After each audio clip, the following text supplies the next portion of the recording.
What is up, people? It is MewMonster58 and welcome to my new Let's Play of Pikmin, one of my favorite game series from Nintendo as a whole, and probably one of my favorite game series of all time. This is definitely a game series I've wanted to bring you guys, and like I told you at the end, if you watched the end of the Monster Hunter World Let's Play, this game is certainly a much more chill game in terms of the recording and the editing and everything like that, and plus I just love this series as a whole, and so obviously let's start off with the first game. Now, the way that this game is broken down is essentially you'll see it split into days, and we'll get into that mechanic as we get into the game. And so essentially each episode, to the best of my ability, will be split into each episode will essentially be a day. That's the idea. And so we'll talk about that as we get into the game. But yeah, like I said, one of my favorite game series of all time. Been wanting to bring this to you guys for a fairly long time. And so without further ado, everybody, let's explore the world of Pikmin.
My name is Captain Olimar. While traveling through space, my ship was struck by a meteor.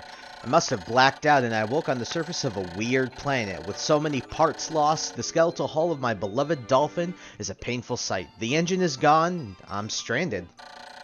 To make matters worse, my atmospheric sensors indicate that this planet's environment contains high levels of poisonous oxygen. My life support systems can function for only 30 days. If I can't repair the dolphin by then... No! Better not to think about it. I must find the missing ship parts. Alrighty, guys. Let's head out and see what we can find. What's this?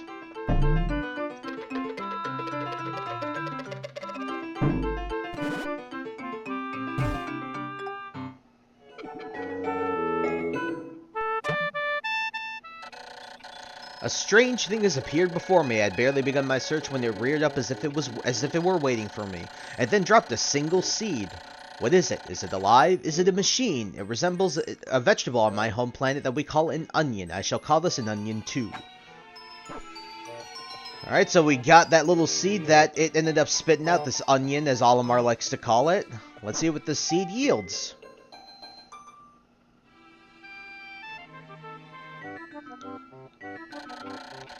The seed that the onion dropped took root in the soil and has now produced an adorable little sprout. The sprout emits a strange light and it sways back and forth without benefit of the wind.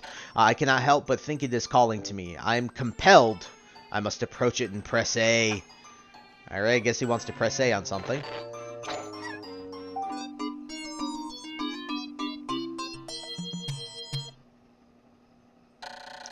Extraordinary! When I plucked the sprout, it turned out to be a living creature, not a plant. Picking it has done no visible damage. It just stands there, staring at me. Its shape is similar to the Pick brand carrots I love so much. I believe I shall call it a Pikmin. Here I am, stranded on a toxic planet, fighting to survive, and yet I'm intrigued. I must research this fascinating creature. I shall try and grab it and throw it with A, and perhaps I will call it to my side with B. Perhaps it will react to pressing X or moving the right trigger while holding L as well. The following controls appear to allow me to sever, so I'll explain this here. So, Alright, so to zoom out the camera, so you have the camera, so you can move it with the right control stick, so you can move it back and forth. You can also change the view and zoom out and zoom in by pressing the right bumper. In addition to that, you can, that'd be ZR, would be the trigger, right? The bumper's the R. You can also hold it to zoom in really closely. There is a feature in the second game which allows you to go super, super close. In addition to that, by pressing the trigger as well as the... What? What does this Pikmin think of me? I must observe its reactions. The more things I try... Yes, it's just explained. So, you can zoom the camera out to more of a top-down view. So, this is Nintendo's only RTS, to my knowledge, at least, that's at least a famous RTS. You could, if you know more Nintendo than me, then you can educate me in the comments below. But yeah, when it comes to this, like you said, you can throw Pikmin with A, you can whistle them to your side with B, and then you can hold the left trigger and then use the right stick to essentially... Is it not letting me? Oh yeah, the left bumper to essentially swarm them is what I like to call this. So you can swarm them, and if you have a bigger squad of Pikmin, you can do this. Now, to tell you the Pikmin numbers in the bottom of the screen. So, the Pikmin in the bubble is the Pikmin that you currently are going to more than likely throw. So if I hold A, this is the Pikmin I'm going to throw. The Pikmin in so the numbers in the green tell you how many Pikmin you currently have in your squad. The out of number right next to that on the right is how many Pikmin are actually in the field, and then the number onto the right of that is how many Pikmin actually exist. Now, when it comes to Pikmin, there are different Pikmin types, and sorry for this episode being a bit tutorial heavy, but that's how the game is going to go. But essentially, when it comes to Pikmin types, there are 3 Pikmin types in this game, and so when it comes to the red Pikmin here, the red Pikmin are arguably, in my opinion, probably the most useful Pikmin in this game. They have a 1.5 times damage multiplier when they're actually fighting an enemy, and they're also immune to fire. Now, you might notice this Pikmin has a leaf on its head, but we'll get into that later. Now, days typically last, I think, like 13 minutes, so episodes for this Let's Play will be at max, like 20 to 25 minutes, and so these episodes will be much shorter than the most of the Monster Hunter World episodes. So yeah, alright, without further ado, here's the first thing we're going to do is, well, if you are already sort of implied, you can get more than one Pikmin. And so to do that, see these pellet posies are what these little plants are called. You see they have a number on them. Essentially, what we're going to do is, usually Pikmin will swarm these, and then you'll end up like, they'll have a health bar, and then they'll take them down just by hitting them. But if you throw a Pikmin right at the pellet posy, it'll instantly break it. Now, when a Pikmin of the same color brings a pellet back to the onion, you will get a bonus Pikmin out of it. So you'll normally get one Pikmin, but because red Pikmin were the ones that brought it over, they will get a bonus Pikmin. So with a 1 pellet, you'll get a +1, so you get 2 Pikmin. And you'll see 5 and 10 pellets, you'll get 5. If you use red Pikmin, you'll get 6. If you have a 10, you'll get 11. So you guys get the idea. So astonishing, the onion has sown more seeds. The small red pellet that the Pikmin harvested after cutting down the flower appears to be some type of food that can propagate more Pikmin. The onion seems to be a sort of incubator. Needless to say, I must study this strange life form more. Alright, so this is how we raise Pikmin here. So we're going to just use this day to raise Pikmin. Now, because this is the very first day of the game, there is no time limit. But as soon as you get into the second day, there will be a time limit here. So you press A just to also pluck Pikmin as well. So we'll do that. Alright. So now, you'll notice that the Pikmin have a 1 and a 2, right? So each of these things will have a carrying capacity, is what we call it. So essentially, each item that you carry back to the onion will essentially have a limited amount of Pikmin that it requires to at least carry it, right? And so when it comes to Pikmin carrying items, not just pellets, essentially, you can have the least of, you obviously have a required amount of Pikmin to carry, but you can have more than one, and the more Pikmin that are carrying an item, the more Pikmin, the faster that it'll go back to the onion, or actually the ship, as you'll eventually see. So we have a 5 pellet here, so go 5 here. So we should get 11 Pikmin out of this, as you'll see. So when we look at the bottom right, it should be 11. But yeah. I'm currently playing this on the Switch, so it was really cool for Nintendo to actually put this game and the second game on the Switch, as the second game in particular was extremely hard to get on the GameCube, and the Wii version, I believe, was only sold in Japan, so we're going to wait for these guys to carry this back. Now, eventually, when it comes to as we get into the game, if the only thing that we're left doing for the rest of the day is waiting for Pikmin to bring stuff back to the base, or back to the Onion. Now, this is what is known as base, and we'll talk about that soon. But we'll talk about that in a second here. I'll usually cut those because there's nothing really else to do, right? There's nothing else to do but to wait for the Pikmin to actually bring themselves back to our base. Now, when it comes to base, base is considered wherever your ship is. In addition to that, is also considered wherever, like, these markings on the ground are. And eventually you'll see there are going to be two other onions here. I know it's a big spoiler, haha, hee hee. But yeah, now when it comes to base, at the end of the day, any Pikmin that are not in base, will end up being fed to the nocturnal predators that are on this planet, right? So you're going to want to have all the Pikmin either in base or in your squad. So any Pikmin that are not in either your base or your squad will end up getting annihilated. So that's the worst way to lose Pikmin, is at the end of the day. Because that Pikmin didn't have any usefulness besides that, right? Like, you didn't lose it in battle or anything like that, right? So it's a real shame to lose a Pikmin like that. Now, this box here, you see, has a 10 on it. It will just require 10 Pikmin to push it. So we'll throw a Pikmin here. Oh, you stupids. I did not mean... Well, that was also my fault. So we'll throw the rest of the Pikmin there. I'll pick up these Pikmin. Boop. Boop. Ah, come on. In the games in the rest of the series, in 2, 3, and 4, it's much faster for the Pikmin to actually grow, so it won't normally take this long. And when we get to the second game eventually, so I definitely plan on doing the second game at some point. So, oh, those two stupids. Okay, whatever, it's fine. Now, Pikmin, despite them being really cool, they also have a tendency to trip. They have a tendency to do things on their own, so be careful, because they can get themselves killed by doing so. The Pikmin are as curious as children. They form groups to perform attacks that would be impossible for an individual. A glimmer of hope has begun to shine in my heart. If I can make use of their skills, perhaps I can fix my ship. I shall sum up all I've learned in of Pikmin conduct. Approach and hold A to pick up sprouts. Yeah, we already explained this. Now, the thing that I didn't explain is, essentially, when you press X here, it'll dismiss the Pikmin, and they'll essentially go into a little group. Now, when there are more types of Pikmin, they'll essentially split off into their different types. And so that's how you can, like, if you know, each Pikmin has their own, they have their own, like, functions, right, in a squad.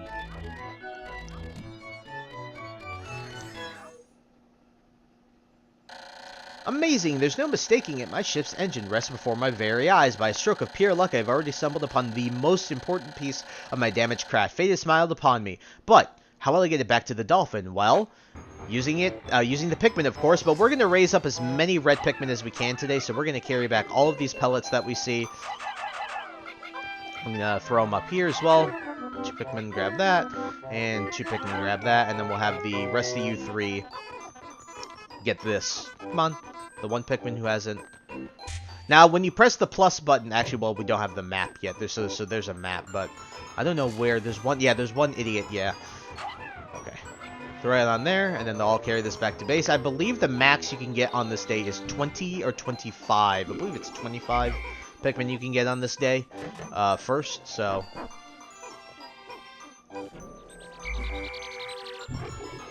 Come on. But like I was saying earlier, basically, Pikmin like to just... When many Pikmin seeds sprout at once, finding it tedious to pluck from the ground individually. My wife always told me I was no good at routine tasks. I guess I'll try and get it all done at once by holding A until I pluck all the Pikmin from the ground. You don't have to hold A, you can just tap it. I notice when I add Pikmin to my group, they become filled with excitement and flushed with bright color. At other times, they revert to a paler hue and give off a dim glow. Paying close attention to these differences is bound to help me distinguish between Pikmin. Essentially, what he's saying is when you dismiss Pikmin, then I'll show that off again here. So, zoom out, please. Camera. They go paler. That means the Pikmin are not like active. These are just kind of sitting around, right? As soon as you call them, then you can see the color changes, right? So that's all he was saying. But yeah, now about the ship parts thing, obviously that's the most important part of the game. There are 30 ship parts that we have to recover, and only 25 of them are recovered. Now there's 3 different endings to this game. There's a good ending, a normal ending, and a bad ending. Good is when you get all 30 parts, normal is when you get all required 25, and bad is obviously when you don't. So, yeah, we're going to swarm all the Pikmin on here, and they should be able to carry this back to base in record time. But yeah, this game is a very simple plot, but the way that they do it is cool, and I also love how essentially, you guys can probably already tell, this is essentially Earth after all humans have gone extinct. So it's pretty interesting to see, you know, Nintendo's take on, you know, a post-apocalyptic Earth and what would have happened, and so, yeah.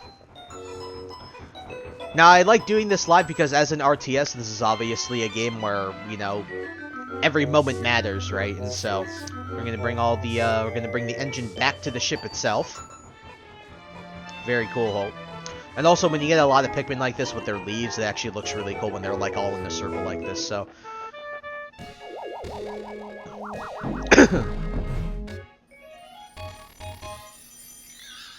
yay! We go. Wow, voice crack much. We got the engine.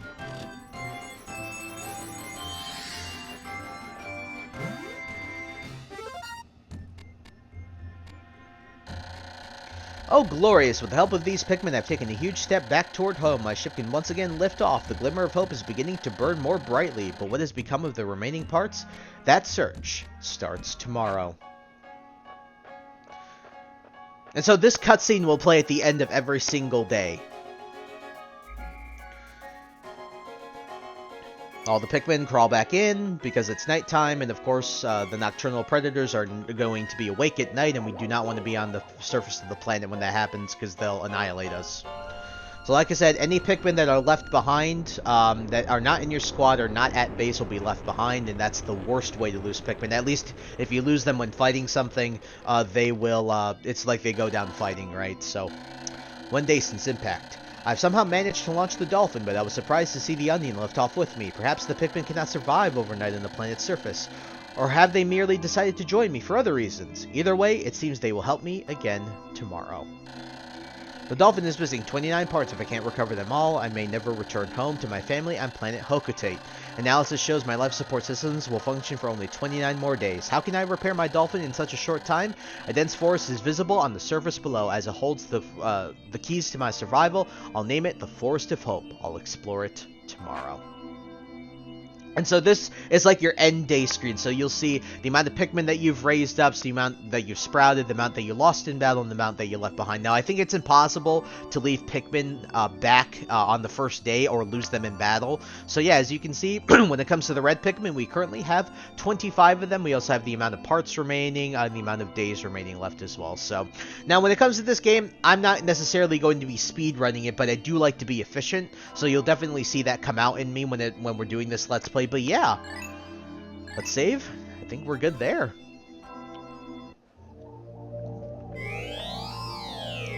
Alrighty, folks. With us exploring the impact site, getting a lot of the sort of basic mechanics of this game down, and, you know, introducing you all hopefully to a series that either you're familiar with, or even if you're not familiar with it, I hope we introduce you to a very fun series ahead. I really do love this game. I love this whole series. Funnily enough, out of all of the games I've played, the first one the least, the second one the most, the third one after that, and the fourth one after that as well. So, in order, right? And so, when it comes to our next episode, as all of them are dictated, we are going to be exploring the Forest of Hope. And so, I think that's really it for today's episode. I think that's a great place to end. And so, I thank you guys so much for taking the time to watch this video. Please like, comment, rate, and subscribe, and share this video with your friends, and also follow me in the socials.